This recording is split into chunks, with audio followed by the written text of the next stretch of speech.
Assalamualaikum warahmatullahi wabarakatuh.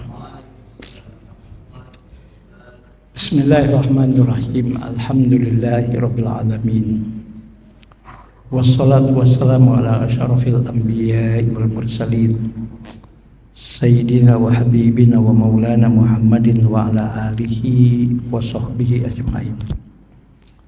Asyhadu an la ilaha illallah wahdahu la syarikalah wa asyhadu anna Muhammadan abduhu wa rasuluh. Ayyuhal hadirun, usikum wa nafsi wa iyaya bitaqwallah faqad fazal muttaqun. Wa qala ta'ala ittaqullaha haqqa tuqatih wa la tamutunna illa wa antum muslimun.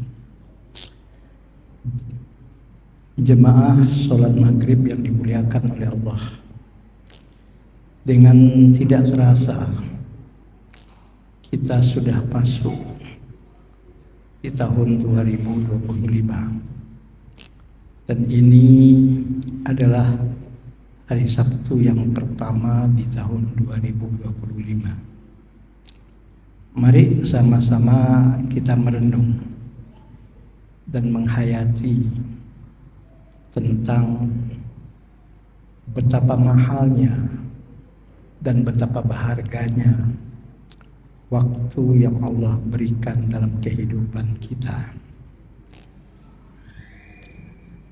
Mari sebelum kita lanjutkan untuk menambah keberkahan, kita buka taklim ini dengan membaca Bismillahirrahmanirrahim. Ada satu nasihat Rasulullah Sallallahu Alaihi Wasallam kepada seorang sahabatnya Abdullah bin Umar radhiyallahu anhuma. Abdullah bin Umar radhiyallahu anhuma pernah berkata, apa kata beliau? Akhadha Rasulullah sallallahu alaihi wasallam bimangkibayya. Suatu hari, kata Abdullah bin Umar, Rasulullah sallallahu alaihi wasallam pernah memegang dua pundak, yaitu pundakku. Dan ketika memegang pundak itu, Rasulullah sallallahu alaihi wasallam langsung bersabda ke Abdullah bin Umar. Apa kata Rasul? Kun fid dunya ka'annaka gharibun aw abiru sabilin. Itu nasihat Rasulullah kepada Abdullah bin Umar ketika Rasulullah memegang pundaknya. Dan biasanya kalau kebiasaan orang Arab, kalau ada sesuatu yang penting yang dibicarakan kepada orang yang dikenal dekat, orang yang akan berkata itu dan akan menyampaikan sesuatu yang penting itu biasanya kepada orang yang akan disampaikan itu dipegang pundaknya. Ini salah satu kearifan yang ada pada masyarakat orang Arab bahkan sampai saat ini. Nah, ketika itu Rasulullah mengatakan kepada Abdullah bin Umar, kun fid dunya ka'annaka gharibun. Hei Abdullah bin Umar, ketika engkau di dunia, ketika engkau masih punya umur, ketika engkau hidup di dunia ini dimanapun engkau berada, kata Rasulullah kepada Abdullah bin Umar, jadilah engkau seakan-akan seorang asing di tempat kau berada. Itu nasihat yang pertama Rasulullah katakan kepada Abdullah bin Umar.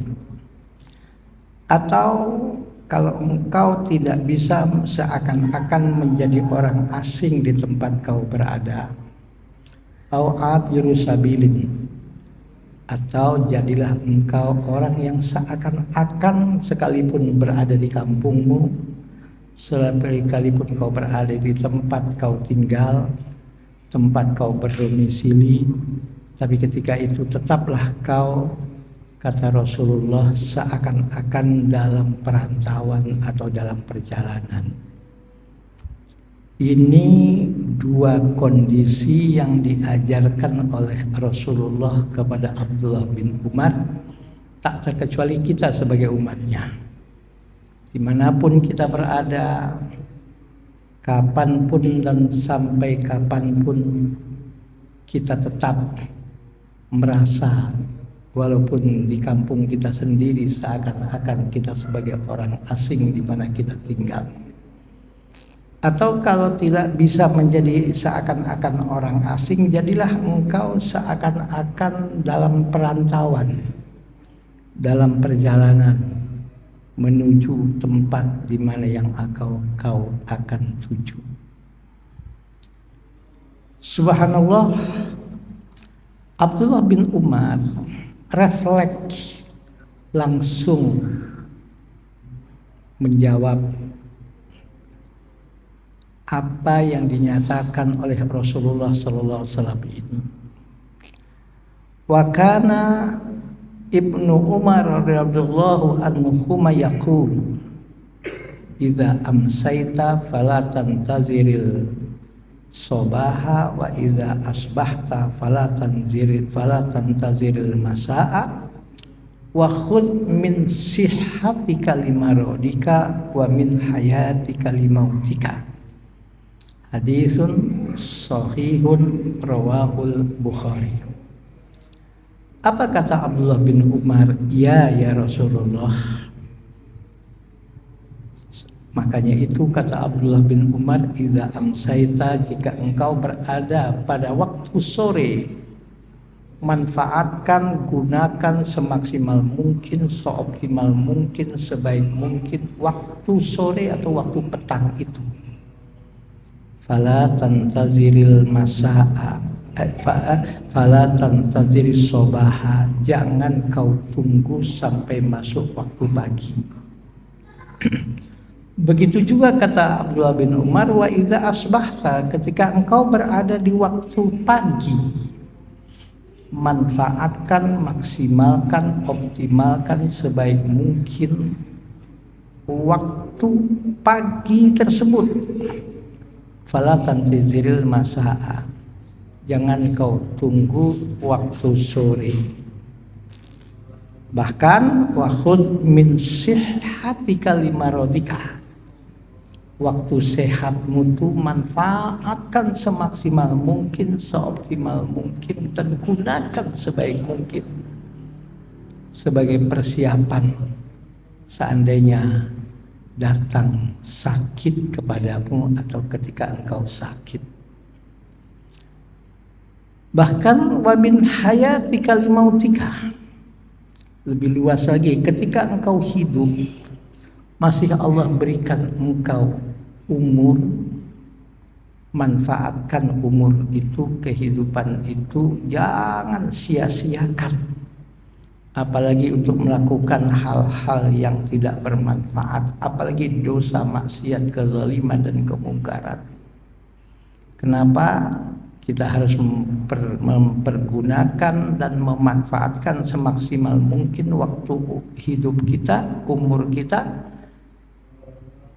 limautika, sebagai persiapan sesuatu yang pasti akan terjadi, yaitu engkau menghadapi kematian. Subhanallah, ini nasihat dari Rasulullah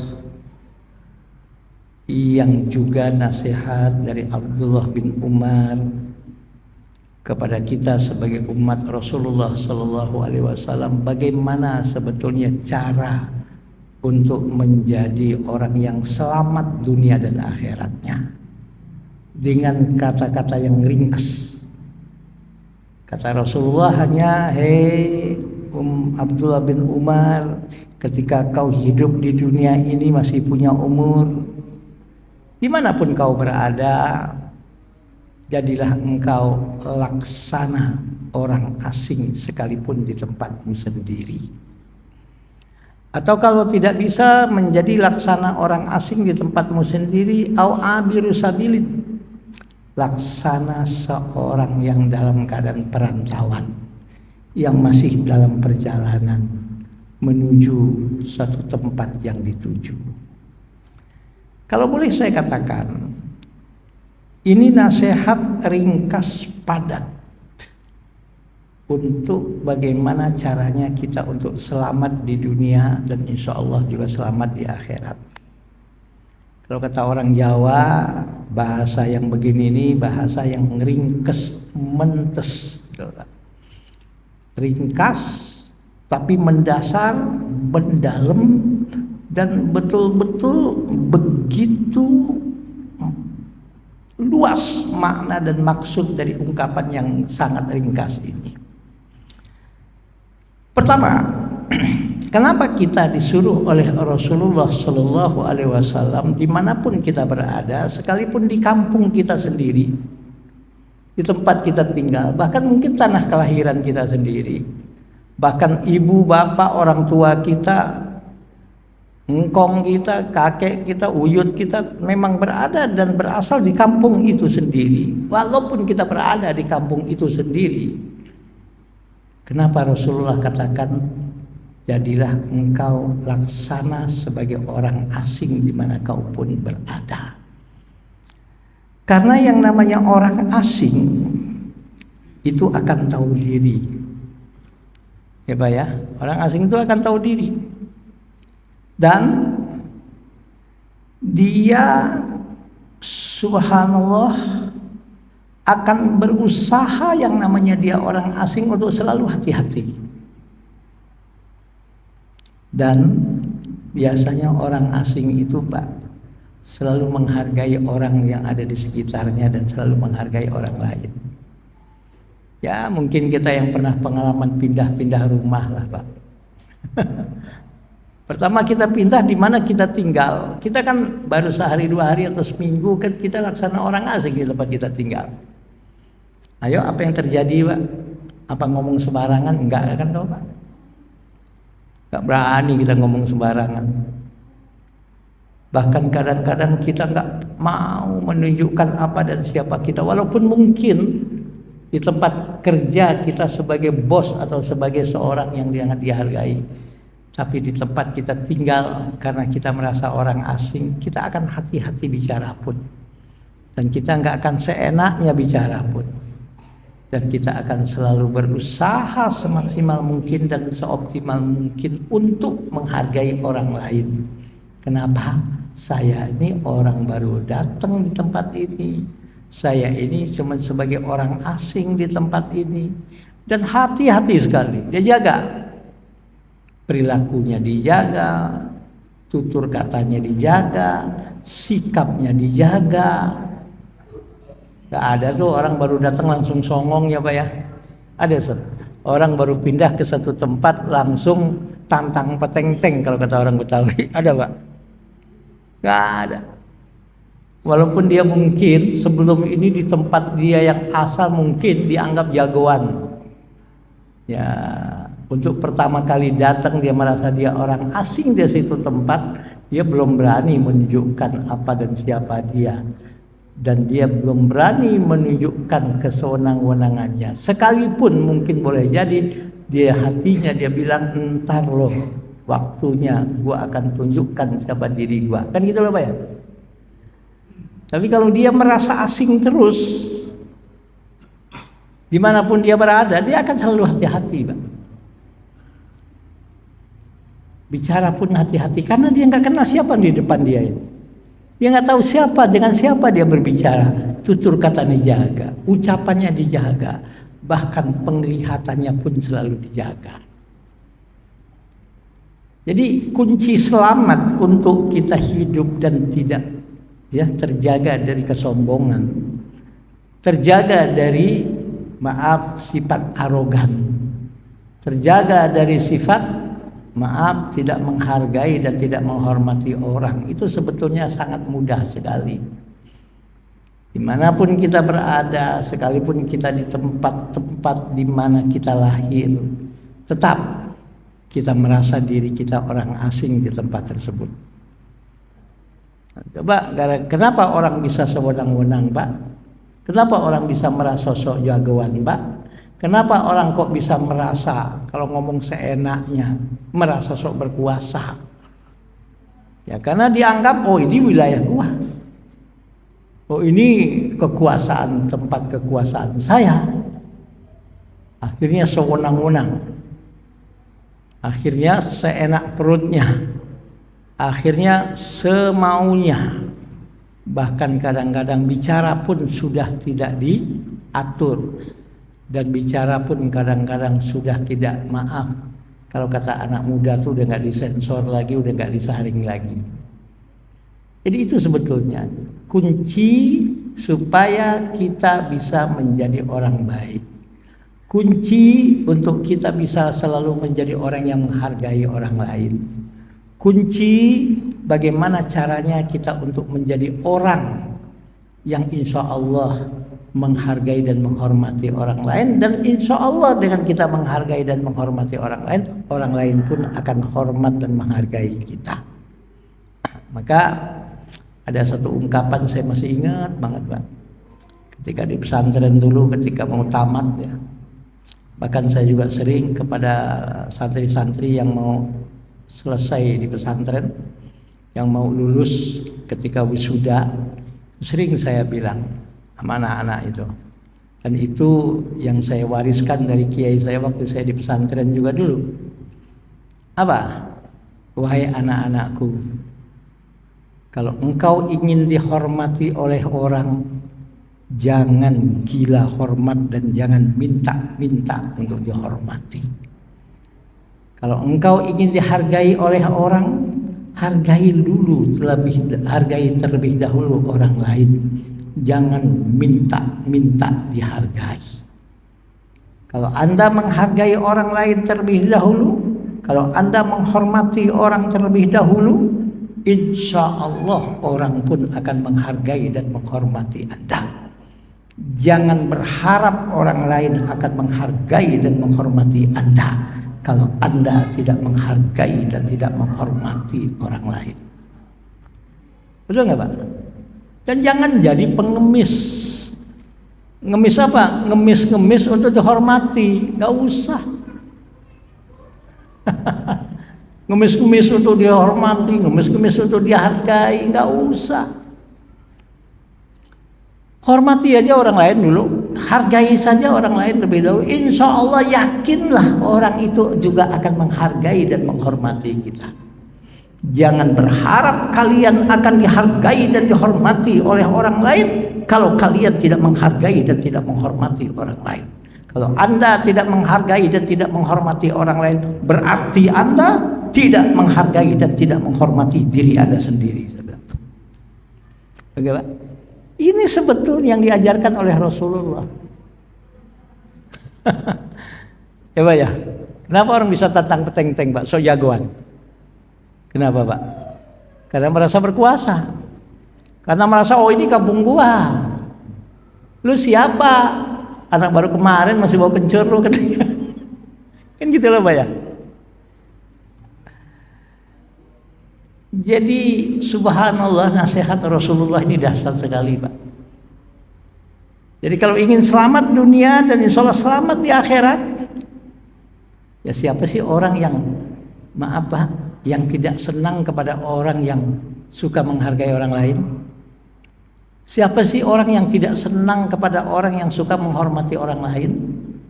Ya memang hukum alam itu Rasulullah pun katakan ridhon nasi goyatun la tudro. Manusia pro semua kepada kita, senang semua kepada kita, itu juga hal yang mustahil didapat. Ya, mustahil kalau orang semua pro kita. Ada aja orang yang nggak suka sama kita. Ada aja orang yang nggak senang sama kita. Bahkan kadang-kadang orang yang sering minta bantuan sama kita, orang yang sering kita bantu, justru kadang-kadang dia orang biang keladi menjadi provokator yang nggak suka sama kita.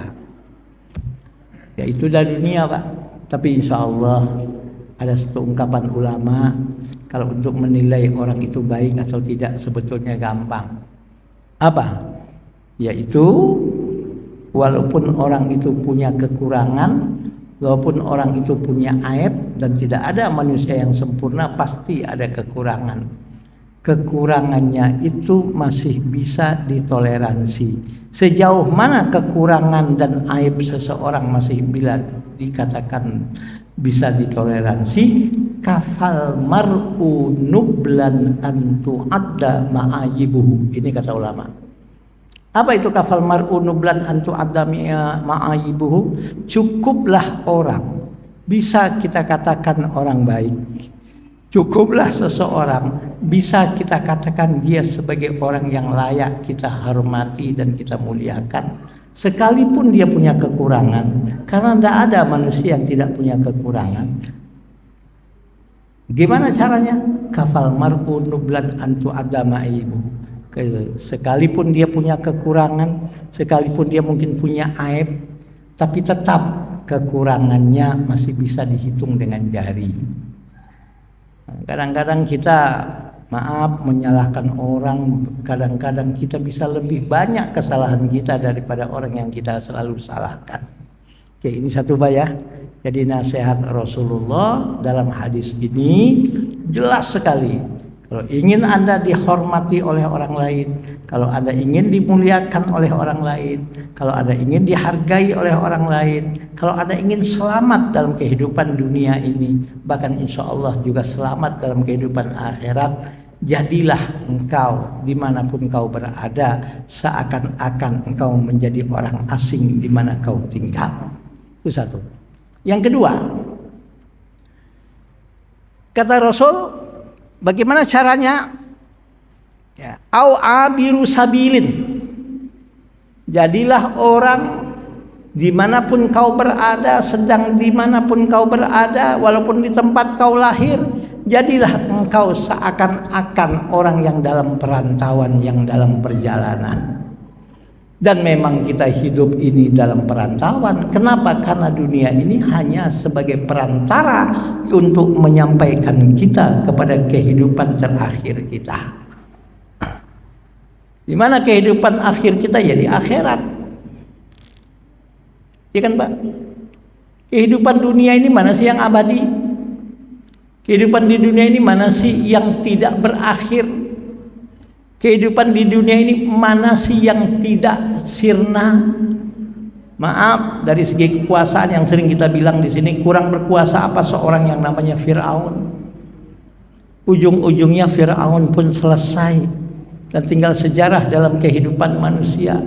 Bahkan Fir'aun dimatikan oleh Allah dalam keadaan hina, ditenggelamkan ke Laut Merah beserta para pengawal-pengawal setianya.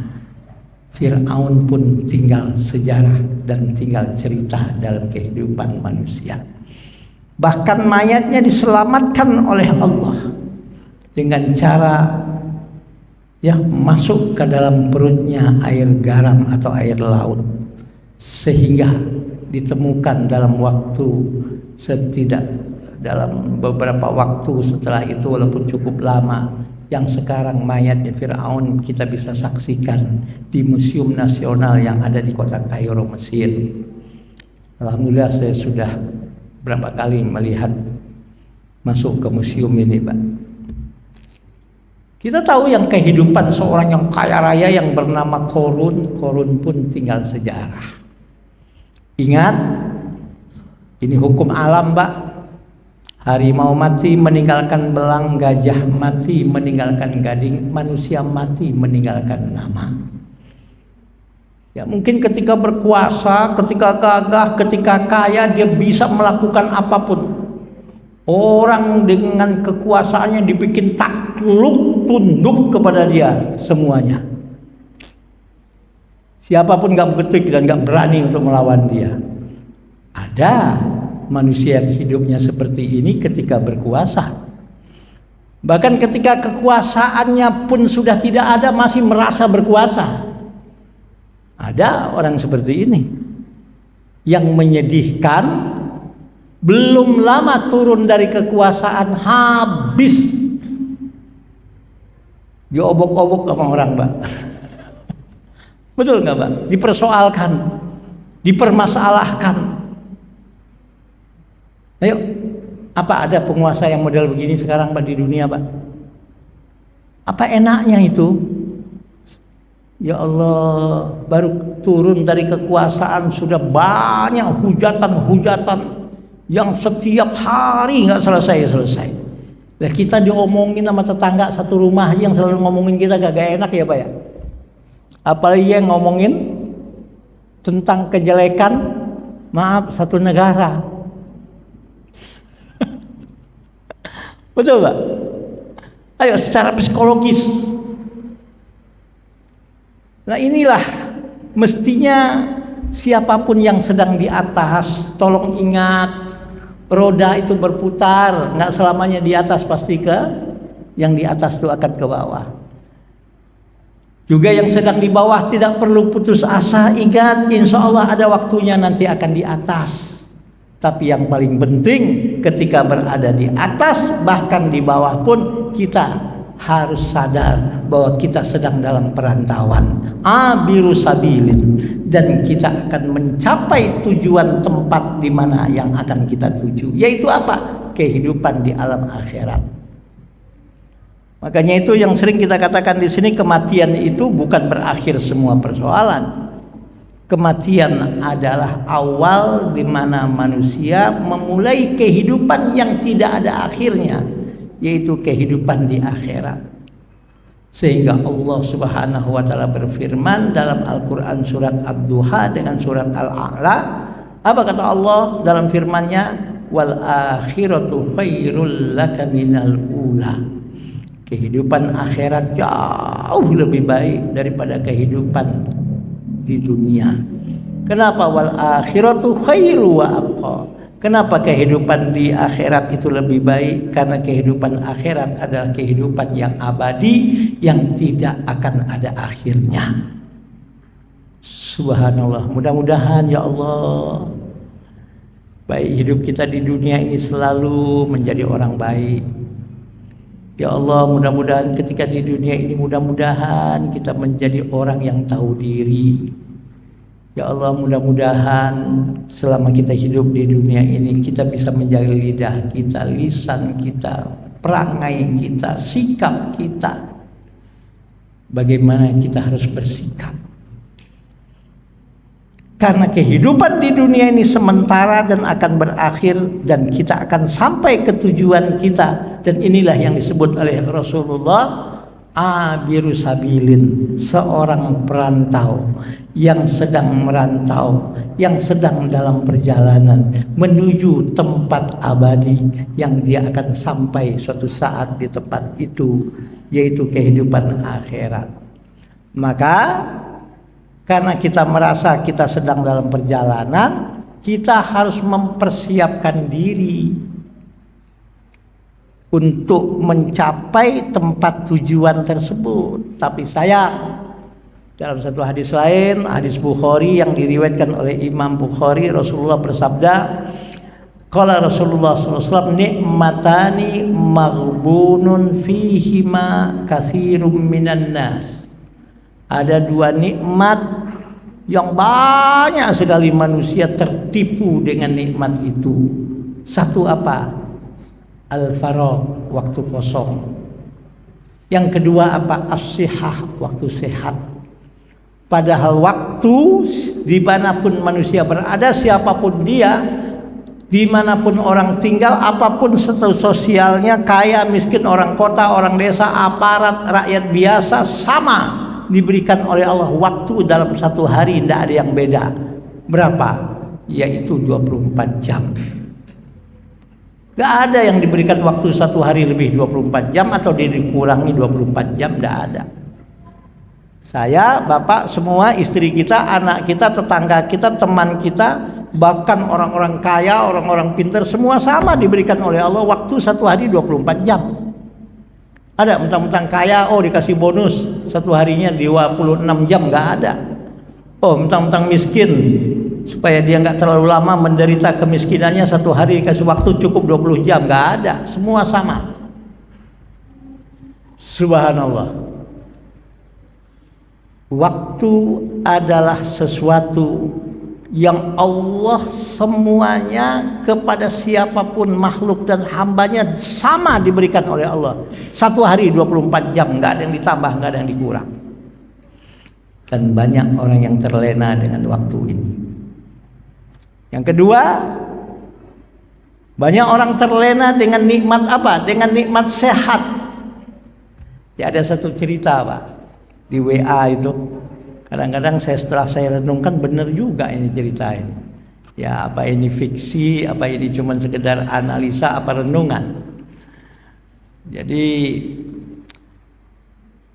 ada kebun binatang, isinya binatang-binatang, harimau, singa, beruang, pokoknya binatang-binatang buas lah.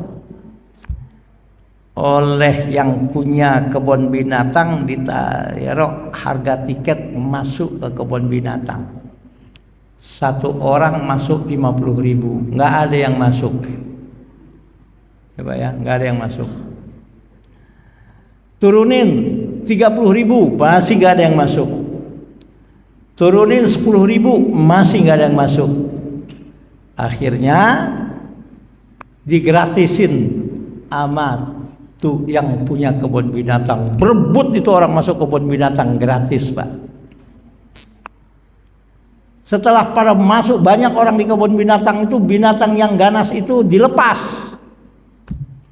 dan pintu keluar ditutup. Apa kata yang punya kebun binatang? Oke, kalau mau keluar bayar 200.000. Apa kata yang di dalam? Jangankan 200.000, 500.000 saya bayar, yang penting buka pintunya katanya. Betul Pak? Hah? Disuruh masuk kebun binatang bayar 50.000 nggak mau. Disuruh bayar 30.000 nggak mau. Disuruh bayar 10.000 nggak mau. Disuruh bayar 5.000 pun nggak mau. Maunya gratis. Oke, digratisin. Sudah banyak yang masuk, oleh yang punya kebun binatang diancam. Ayo, ditutup tuh pintu kebun binatang, dilepas tuh binatang semua. Ayo, siapa yang mau keluar bayar 200.000. Mau nggak tuh bayar Pak? Kenapa mau Pak? Kenapa mau? Jadi jangankan 200.000, 500.000 dibayar daripada kena ancaman binatang buas yang dilepas oleh yang punya kebun binatang. Ya, ini ilustrasi aja Pak. Artinya apa? Manusia ini banyak yang lupa dengan nikmat sehat yang Allah berikan. Allah sudah berikan garis. Kalau ingin jaga kesehatan, apa kata Allah? Kulu halalan thayyiban. Kalau makan tuh jangan cuma sekedar halalnya saja, tapi perhatikan makanan minuman yang dikonsumsi itu thayyib nggak untuk tubuh kita. Tapi Pak, ayo nggak usah jauh-jauh. Kalau lagi kondangan aja dah, sudah gak mikir tuh makanan thayyib apa kagak. Padahal aturan makan kalau ingin thayyib jangan makan nasi dulu, makan buah-buahan dulu. Ini enggak, nasi dulu, buah-buahan cuci mulut katanya. Tanya sama dokter manapun, ahli gizi manapun, baik enggak itu thayyib enggak tuh makan nasi dulu baru buah-buahan. Mana enak yang bagi Pak? Tapi takut enggak kebagian tuh nasi. Sikat aja. Kan itu tuh Pak.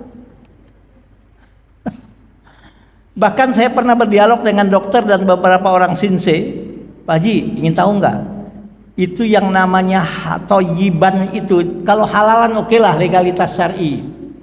Ya, banyak yang hati-hati, tapi thayyiban ini banyak yang nggak hati-hati. Rambu-rambu thayyib ini banyak yang nggak hati-hati. Padahal Allah udah bilang, makan, minum, konsumsi makanan dan minuman itu jangan cuma halalannya doang yang diperhatikan, thayyibnya juga perhatikan.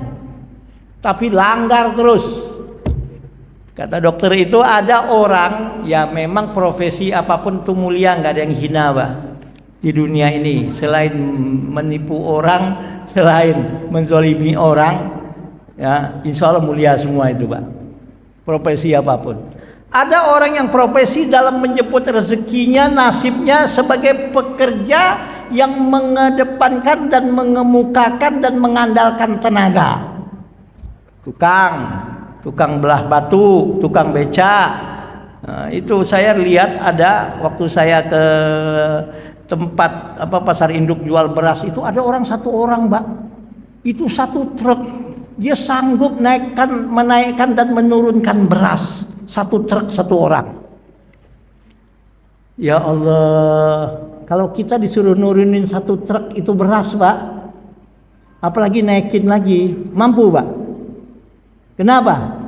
Karena kita bukan orang yang bekerja mengandalkan fisik dan otot. Ada orang yang kerjanya mengandalkan otak, pemikiran. Kata dokter ini, kata sensei ini bilang sama saya, Pak Ustadz, Pak Haji, yang namanya makanan toyiban, minuman yang toyiban itu salah satunya. Kalau orang yang kerjanya mengandalkan otot, tenaga, itu kalau makan ya karbohidrat itu lebih banyak daripada kalori, itu nggak ada masalah. Bahkan mungkin karbohidratnya 70%, kalorinya pun cuma 30%, nggak ada masalah. Kalau orang yang kerjanya mengandalkan otot. Kenapa? Karena dia bekerja, itu karbohidratnya tuh langsung memang dimanfaatkan untuk kekuatan fisik. Tapi orang yang kerjanya otak, orang yang kerjanya pemikiran, makannya sama. Kalau nasi padang tambah 2 kali, tambah cie. Betul kan, Pak? Ya Allah, udah gitu udah makan nasi, makan lagi bakmi. Ya Allah, banyak nggak bayang kayak gini, Pak? Nasi pakai nasi, lauknya Indomie, sayurnya kentang, ngegadoknya habis gitu ngapain, Pak? Karbohidrat semua. Masuk ruang AC tidak bergerak. Ya, yang namanya karbo yang tinggi di dalam tubuhnya bergerak tidak, sedangkan pekerjaannya mengandalkan pemikiran dan otak, pergerakan kurang. Maka wajarlah walaupun dia orang berpendidikan, walaupun dia kerja di tempat AC katanya, walaupun bekerja di tempat-tempat yang nikmat gitu, macam-macam penyakit bersarang di tubuhnya katanya. Kenapa?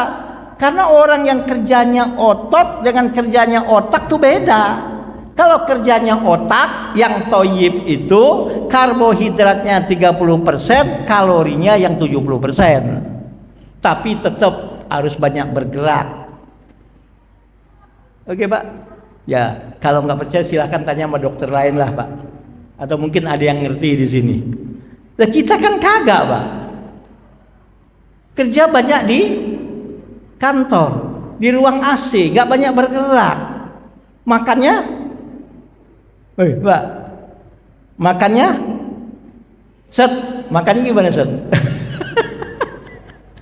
Ya nggak toyib, bagaimana nggak bersarang itu? Bagaimana ginjalnya nggak diserang itu? Bagaimana pankreasnya nggak diserang itu katanya? Bahkan mungkin jantungnya bisa diserang itu. Bahkan lemak pun bertumpuk dalam tubuhnya itu. Kenapa?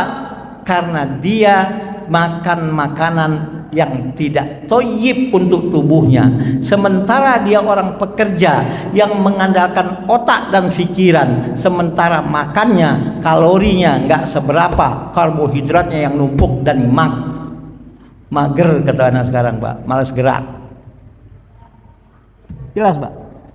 Nah, nikmat sehat ini banyak orang lupakan. Tapi kalau sudah sakit, Pak, untuk sehat pun gratis. Masih kadang-kadang coba-coba dikit-dikit aja dah kan. Akhirnya kelanjutan keenakan. Tapi kalau sudah sakit, maaf, duit berapapun siap keluarkan. Kalau udah sakit, aset pun siap untuk dijual. Betul, Pak? Kenapa, Pak? Untuk keluar dari penyakit, untuk selamat dari penyakit. Itulah manusia. Ketika disuruh nonton binatang masuk ke kebun binatang, cuman 20.000 nggak mau bayar. Tapi kata yang punya kebun binatang, oke, gratis masuk kebun binatang. Tapi setelah masuk dikunci, nggak boleh ada yang keluar. Terus dilepas tuh binatang, mau kabur semua. Oke, kata yang punya kebun binatang, gua buka tuh pintu, tapi satu orang bayar 200.000. Jangankan 200.000, 500.000 dibayar. Ingin sehat, walaupun gratis, kayaknya berat banget. Tapi ingin betul nggak Pak? Makanan berat banget menjaga kesehatan. Tapi kalau udah sakit, bener Pak? Ada nggak orang yang model begini Pak? Makanya hadis ini dilanjutkan oleh Abdullah bin Umar, "Idza amtasaita falatan taziris sobaha, wa idza asbahta falatan taziril masaa." Ketika engkau berada di waktu sore, manfaatkan semaksimal mungkin waktu soremu itu. Seoptimal mungkin, jangan waktu itu disia-siakan. Jangan dihabiskan untuk hal-hal yang enggak bermanfaat. Saya hari Senin yang lalu ikut pelatihan pimpinan-pimpinan pesantren. Ada satu informasi oleh orang ahli IT, diberikan informasi Pak. Ya Allah, untuk saat ini Indonesia itu masyarakat yang paling banyak menggunakan medsos sedunia. Amerika kalah katanya.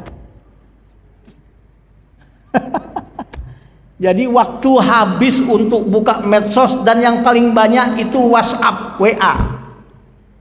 Ini kata ahli IT, betul apa enggak walau alam, tapi dia punya data Pak. Jadi untuk di dunia sekarang Pak, orang yang paling banyak menghabiskan waktu untuk buka handphone, buka medsos itu orang Indonesia. Nggak tahu kita termasuk nggak Pak? Hitung aja waktu kita sehari mana yang lebih banyak, untuk baca Quran apa untuk buka WA? Mana yang lebih banyak waktu kita untuk membaca apa untuk buka WA? Yang mana yang lebih banyak Pak? Anak kita, istri kita, diri kita, mana yang lebih banyak? Mengerikan, Indonesia nomor 1 Pak. Yang paling tinggi banyak membuka itu adalah yang dibuka WA, 98% katanya, dari yang paling tinggi itu. Kemudian baru itu IG, baru di bawahnya Facebook. Ini analisa. Coba, banyak waktu sore kita, waktu senggang kita habisin untuk hal-hal yang kadang-kadang maaf, nggak jelas, ribut di medsos kadang-kadang. Betul nggak Pak? Ini yang terjadi. Terutama saya menasihati diri saya pribadi. Maka kata Rasul, wa iza asbahta fala tantaziril masaa. Jika engkau berada di waktu pagi, manfaatkan, maksimalkan waktu pagi itu dengan sebaik mungkin. Jangan tunggu waktu sore. Kenapa? Belum tentu umur kita sampai sore. Banyak tuh masjid ngumumin innalillahi wa inna ilaihi rajiun, disebutin si Anu bin Anu. Apa kata kita ngedengar? Bohong tuh masjid, salah tuh, baru tadi pagi ngobrol sama gua sarapan di warung katanya. Ada nggak Pak yang kayak gitu Pak? Waktu pagi manfaatkan sebaik mungkin, karena belum tentu waktu kita sampai sore. Ya Pak ya? Wa khudh min sihatika limarodika. Ketika kita sehat, jaga kesehatan itu. Jangan serampangan mengkonsumsi makanan itu. Allah sudah jelaskan. Kalau makan nggak cukup cuman halalnya doang, tapi perhatikan toyib apa enggak. Coba sekarang, coba lihat Pak, saya sedih Pak. Saya ketemu seorang dokter seminggu yang lalu. Pak Ustadz, percaya nggak sekarang? Itu di RSCM, sekarang anak umur 10 tahun sudah banyak yang cuci darah katanya Pak.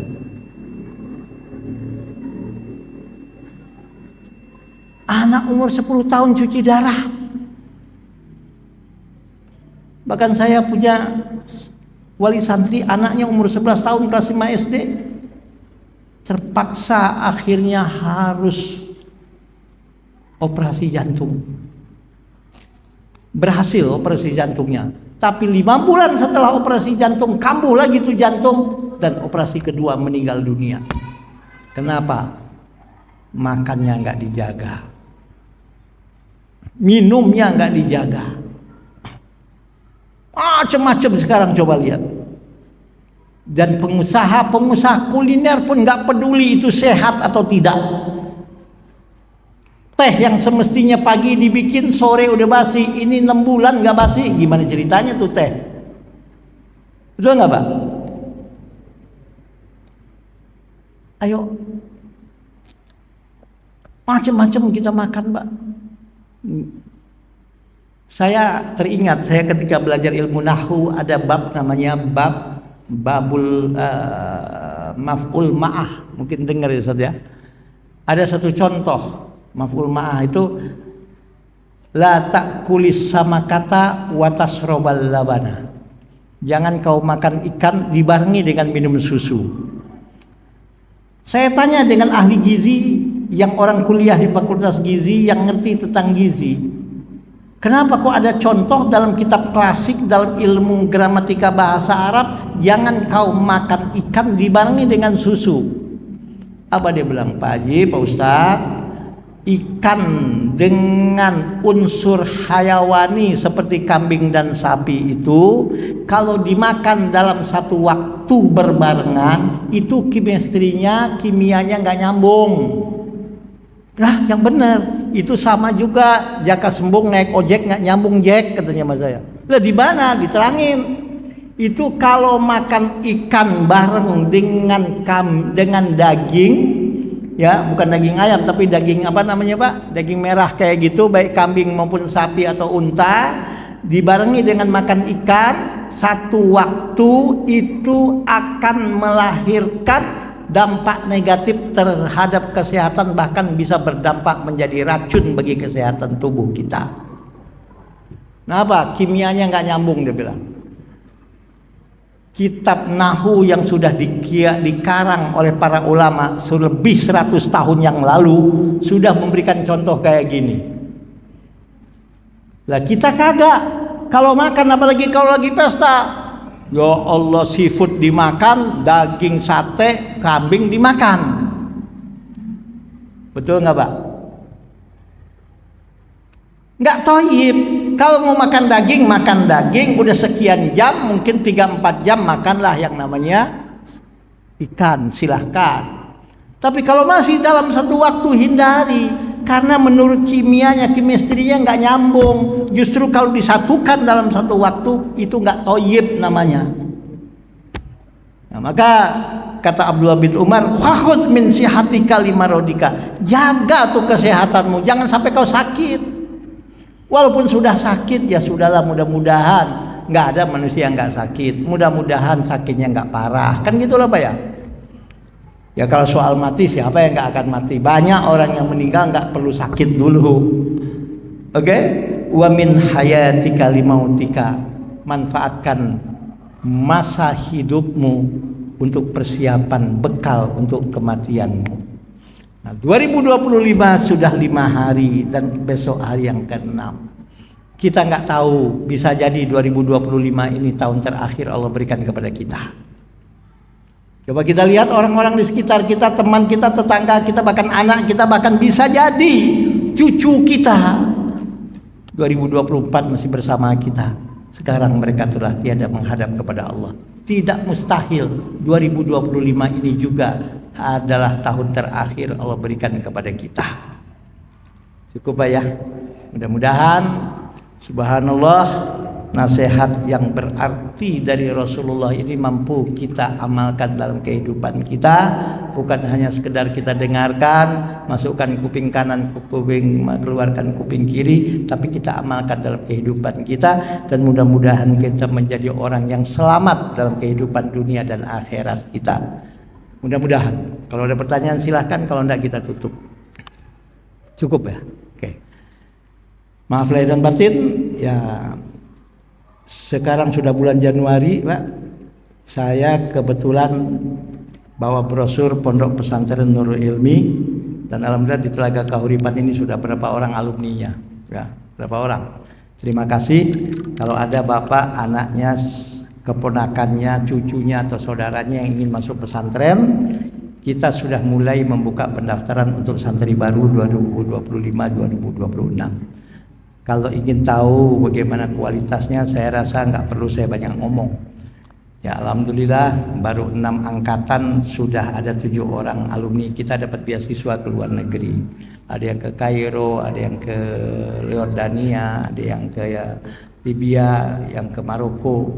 Untuk di dalam negeri pun alhamdulillah banyak di fakultas-fakultas negeri agama maupun yang bukan agama. Di UI bahkan sudah ada alumni kita, di UNJ sudah banyak, UIN hampir semua sudah ada yang masuk. Subhanallah. Dan silakan kalau yang ingin butuh, ini ada brosurnya. Kalau SPP-nya untuk tahun ini mudah-mudahan nggak terjadi biaya yang, ya Allah, ekonomi tetap stabil. Per bulan 900.000 makan 3 kali dan untuk semua. Saya cukup. Subhanakallahumma wa bihamdika asyhadu an la ilaha illa anta astaghfiruka wa atubu ilaik. Wallahul muwaffiq ila aqwamit thoriq. Assalamualaikum warahmatullahi wabarakatuh.